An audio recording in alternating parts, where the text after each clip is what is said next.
Dan untuk kali ini kami bawakan juga satu topik yang sangat penting, terutama dalam situasi sekarang ini, bila mana perlu kita tahu dari segi pengurusan jenazah bagi mereka yang meninggal akibat COVID-19. Jadi apa yang kami bawakan pada kali ini ialah keprihatinan JAIS, Jabatan Agama Islam Selangor, dalam pengurusan jenazah COVID-19. Okey, untuk itu kita terus saja menghubungi dan juga bersama Sahibus Sahadah Datuk Haji Muhammad Syazihan Ahmad yang juga merupakan Pengarah Jabatan Agama Islam Negeri Selangor. Assalamualaikum, selamat pagi Datuk. Waalaikumsalam warahmatullahi wabarakatuh dan selamat pagi. Alhamdulillah Datuk, untuk kita bercerita lebih lanjut tentang pengurusan jenazah COVID-19, kita sedia maklum sudah hampir ataupun lebih 17 bulan negara mendepani pandemik ini dan sudah pasti kita sudah pun matang dan sudah pun tahu bagaimana pengurusan jenazah yang penting dan juga secara teratur dalam mungkin pengurusan jenazah Muslim dalam untuk kita mendepani dan juga mengelakkan jangkitan COVID-19 ini. Namun secara terperinci, bagaimana kita ingin melihat perkara pengurusan jenazah itu bermula daripada waris menuntut jenazah seawal di hospital sehinggalah kepada urusan pengkebumian di liang lahat dan juga di tanah perkuburan. Apa sebenarnya prosedur-prosedur yang perlu dipatuhi dan juga perlu diketahui oleh waris dan juga petugas-petugas, Datuk? Ya, pertamanya di Selangor faktanya itu sangat berbeza dengan negeri-negeri lain. Dengan penduduknya lebih kurang 6.4 juta dan hampir 1 juta bukan warga negara. Selangor sebagai tumpuan perekonomian dan sosial akan menyebabkan fakta-fakta mengenai COVID-19 sangat berbeza dengan negeri-negeri lain. Ini dibuktikan dengan beberapa kes yang menunjukkan Selangor sangat perlu berhati-hati dan apalagi dengan angka kematian kesannya sangat meningkat tinggi. Justru JAIS mengambil pendekatan awal pada April 2020 telah menubuhkan pasukan COVID-19 untuk kita menepani sebarang kemungkinan termasuk membantu mana yang boleh pihak-pihak hospital dan ini menyebabkan situasi yang semakin tegang ini. JAIS mengambil tindakan-tindakan yang lebih agresif. Jadi pada JAIS, waris-waris harus mengetahui bahawa JAIS dan pasukan termasuk NGO hanya akan mengurus jenazah-jenazah yang tidak dituntut oleh waris. Ya. Bagaimanapun jenazah-jenazah yang perlu dituntut oleh waris selepas dirilis oleh pihak hospital itu dibuat oleh pihak NGO. Yang kadang-kadang ini yang menyebabkan berlakunya backlog, ya. Sama ada kadang-kadang pengatuan kepada pihak waris itu lewat, pengatuan kepada pihak waris bagaimana menguruskan ahli keluarga yang telah pergi itu pun lewat ataupun tidak berapa berpengetahuan. Akhirnya menyebabkan loading yang agak tinggi dilihat secara mata kasar. Termasuk dalam kes yang baru ni tular itu, daripada 42 itu sebenarnya itu belum diverifikasi yang dituntut oleh waris, yang bukan Islam, yang akhirnya JAIS hanya mengendalikan lebih kurang 16 orang saja daripada 40. Itu yang backlog. Ya. Jadi kami berbincang sebenarnya bagaimana ahli-ahli waris kalaulah mereka bersetuju sebab itu hak ahli keluarga kepada si mati untuk menguruskan jenazah. JAIS telah membuat keputusan bersama supaya kalau boleh meminta ahli-ahli waris ini bila berlaku kematian di mana-mana hospital membenarkan JAIS menguruskan terus si mati supaya loading itu tidak memusnahkan. Dan kita akan urus sebenarnya kita boleh urus tak sampai 2 jam. Sebab selepas sahaja rilis kita tayamum solat. Dalam satu slot mungkin 4 orang. And then kita mobilize ke kubur yang kita tetapkan. And then dikebumikan. Waris ada di sana, dah selesai. Ya? Yang jadi halangan itu bila verifikasi, kelewatan pihak waris menuntut dan sebagainya menjadi bercampur. Yang jais nak urus, satu hal. Yang waris tak tuntut lagi, satu hal. Yang bukan Islam juga satu hal. Jadi kamera ni dia punya capture semua kan. Jadi viral, jadi isu lah. Sebenarnya isu-isu ini tidaklah sangat beruncing dan boleh ditangani dengan segera, insyaAllah. Jadi waris-waris saya harap dapat berhubung terus dengan pihak hospital atau membenarkan pihak hospital menguruskan jenazah waris-waris mereka. Datuk, bila Datuk sebut tentang kelewatan waris menuntut jenazah tersebut, apakah antara justifikasi ataupun sebab mengapa mereka lewat untuk menuntut jenazah tersebut yang diajukan kepada? Kadang-kadang bila berlaku kematian, waris kena kuarantin. Waris mungkin jauh di Kelantan, di Terengganu. Ya.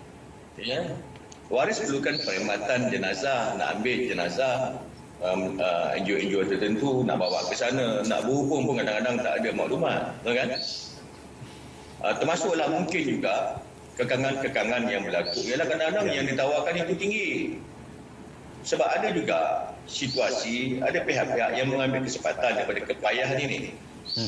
Itu sebab JAIS cuba untuk masuk campur dalam isu ini dengan pihak-pihak hospital supaya perkara-perkara yang macam ini tidak menyebabkan penganiayaan kepada ahli waris atau kelewatan kepada pengurusan jenazah.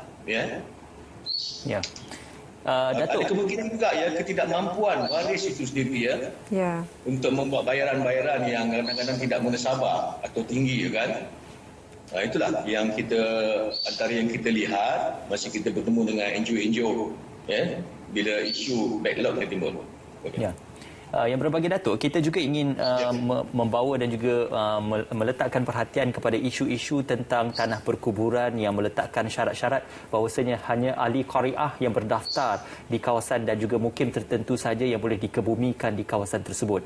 Dalam perihal ini, bagaimana JAIS juga mengambil peranan dalam melihat perkara ini perlu diselesaikan kerana urusan pengkebumian jenazah adalah urusan yang perlu disegerakan berbanding kepada urusan sama ada berada di qariah ataupun tidak. Okey. Pada 4 Jun saya dah keluar arahan kepada semua pihak berkuasa tempatan. Sebab kubu-kubu JAIS yang luas akan diurus oleh pihak berkuasa tempatan. Begitu juga saya telah mengarahkan kepada semua pegawai tadbir agama saya supaya jawatan kuasa masjid tidak melakukan apa-apa kerana yang menyebabkan kelewatan kepada pengkebumian atau penyempurnaan urusan jenazah COVID. Dan selepas keputusan dan arahan yang saya buat itu, ada beberapa timbul isu bila di lapangan, ketidakupayaan orang yang mau dikubur. Masih lagi ada yang mempersoal ini bukan kubur COVID, ini anak karya. Jadi saya telah memanggil semua pegawai tadbir agama saya mengatakan bahawa tidak ada sebarang toleransi dalam soal ini. Saya juga telah berbincang dengan PBT, HUK pun dah campur tangan dalam soal-soal ini bila berlaku kes menyebabkan PBT. 16 hari bulan, isu ini selesai. 19 hari bulan saya panggil PBT kompromi. Dan tidak ada masalah, akan menggerakkan semua penyilir-penyilir tapak kuburan mereka untuk mempermudahkan urusan jenazah. Sudah tidak ada isu dah sekarang. Bukan COVID, ini bukan kubur COVID, ini bukan anak karya, dah tak jadi isu. Dan kita telah pun membuat satu sistem supaya pengurusan-pengurusan itu dijuruskan atau dihalakan ke satu-satu kubur, dan penuh satu kubur akan ke kubur lain. Tapi rasio dia contohnya kubur tu 1 hektar masih kosong. Setengah hektar untuk COVID. Lepas setengah hektar tu penuh, kita akan pergi kubur 2. Kubur 3. Ini kita buat. Liang-liang ini kita sediakan dengan angka-angka mengikut hospital-hospital Sama ada hospital yang penuh, laksanakan isu-isu COVID atau yang yang dipanggil hybrid. Semua dah ada dah kubur-kubur ni. Maknanya ini penghususan kubur-kubur ini juga bagi memudahkan urusan-urusan waris pergi ke kubur. Ya. Kita buat juga keputusan macam ini supaya keupayaan itu boleh disasarkan. Kita tak nak ada satu hospital, satu kubur A, satu kubur C, satu kubur B. Pekerja sana pecah. 10 orang pecah pada 3. Kita nak 10 orang kekuatan pecah pada 1. Bukan senang nak urus jenazah ni ya. Dengan SOP-nya, kadang-kadang sekali banyak, dengan keletihannya. Berlaku satu kubur yang orang-orang penggali kubur ni tua, dia tak mampu. Ya. Saya tak benarkan situasi-situasi kubur yang pengurusan kubur, penggali kuburnya sudah tua, dipilih sebagai kubur untuk menguburkan jenazah COVID. Itu sebab di segmen yang ketiga, isu melibatkan kubur dan atau cara dikubur, kita ada kumpulan kita yang akan menguruskan bersama dengan pegawai PBT atau petugas di Masjid Hidayah. Dan segmen ini adalah segmen yang kita akan SOP-kan. Dan semalam dah SOP itu saya dah teliti. Kita ada 3 segmen, segmen di tayamum dan solat, segmen mobilisasi dan segmen di tapak perkuburan. Saya telah pun memeriksa semua SOP itu hari ini. Mungkin saya muktamadkan dan saya akan bagi tahu kepada pihak hospital supaya perkara ini dipatuhi. Saya sedar berlaku beberapa isu. Kadang-kadang hospital-hospital yang hybrid mereka terkekang dengan jumlah jenazah yang ramai. Kadang-kadang kumpulan kami, tim-tim JAIS atau NGO terpaksa membantu juga isu-isu di hujung itu. Sepatutnya kami menerima hanya dah rilis tapi kadang-kadang nak keluar kami isi borang dan sebagainya.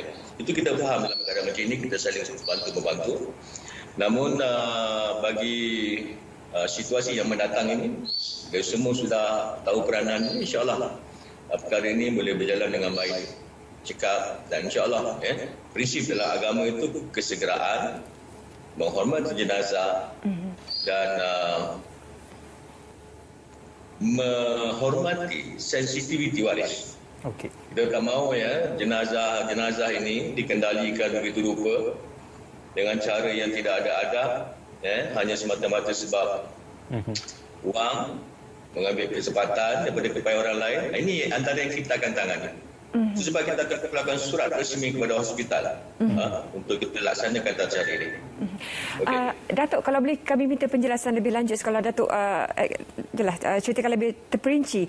Bila Datuk sebut tentang pihak yang mengambil kesempatan ke atas jenazah ini, apa antara aduan-aduan yang telah pun disalurkan kepada JAIS? Dia begini, bila 16 hari bulan saya panggil semua NGO yang terlibat. Yang terlibat itu maksudnya yang di bawah radar kami, di bawah radar kami.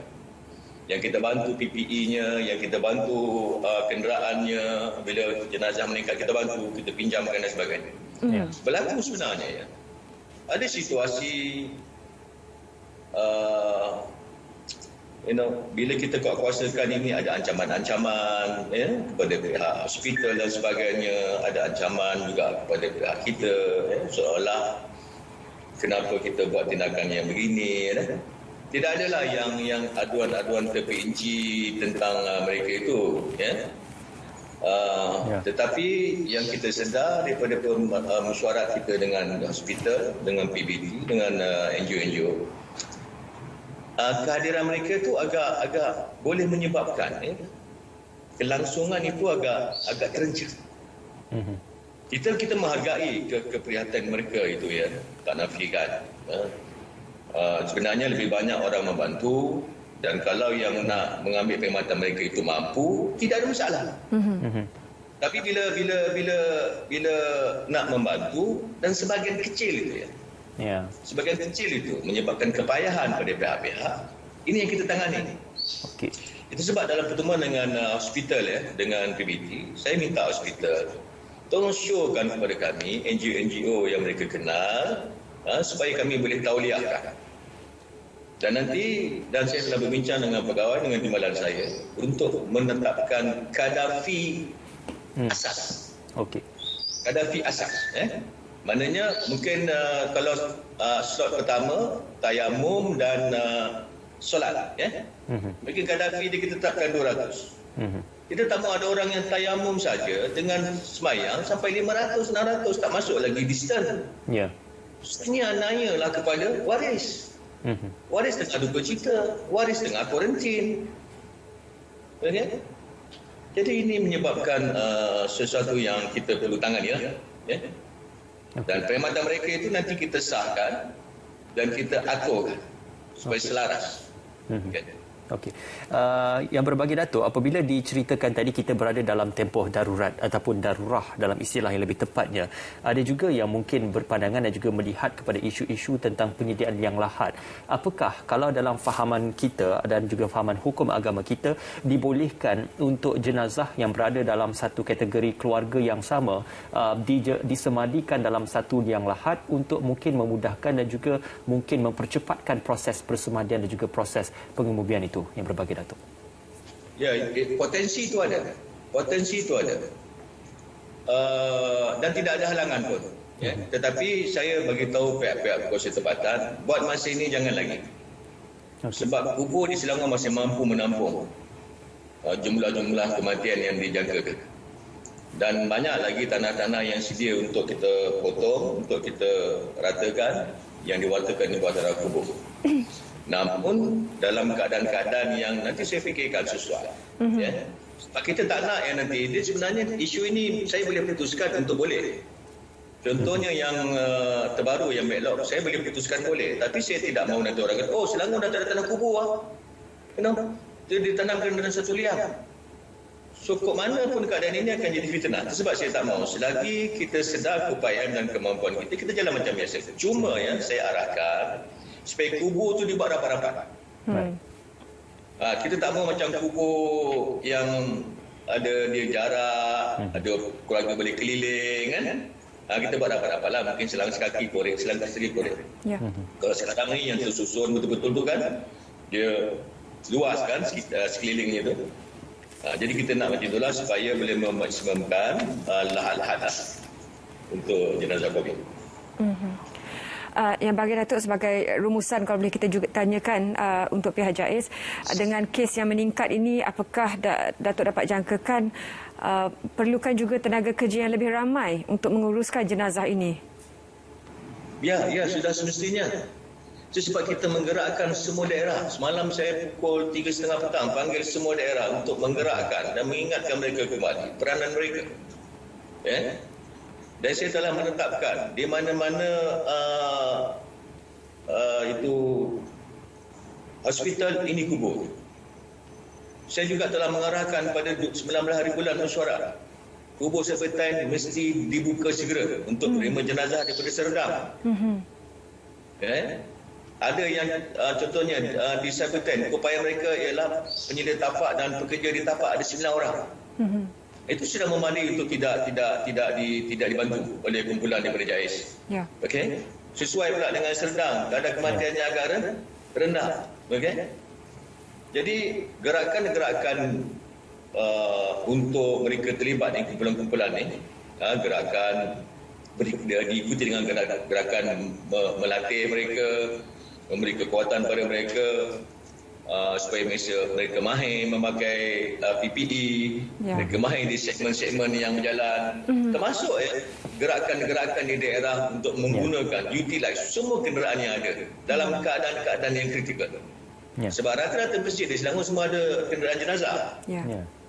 Untuk pengatuannya, untuk tujuan itu juga MBSA Kelang, termasuk Majlis Pembenaran Kelang, telah pun convert dia punya lori untuk boleh bawa 8 hingga 6 jenazah dalam satu masa.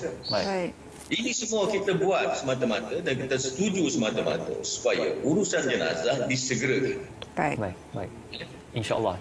Sememangnya dalam urusan pengebumian dan juga urusan jenazah itu urusan fardu kifayah yang perlu disegerakan dan juga perlu ditekuni oleh setiap masyarakat kita secara bersama. Terima kasih sekali lagi diucapkan kepada Sahibus Sahadah Datuk Haji Muhammad Syahizan Muhammad yang juga merupakan pengarah Jabatan Agama Islam Negeri Selangor kerana berkongsi dengan kami tentang keprihatinan JAIS dalam pengurusan jenazah COVID-19. Terima kasih yang berbagi Datuk.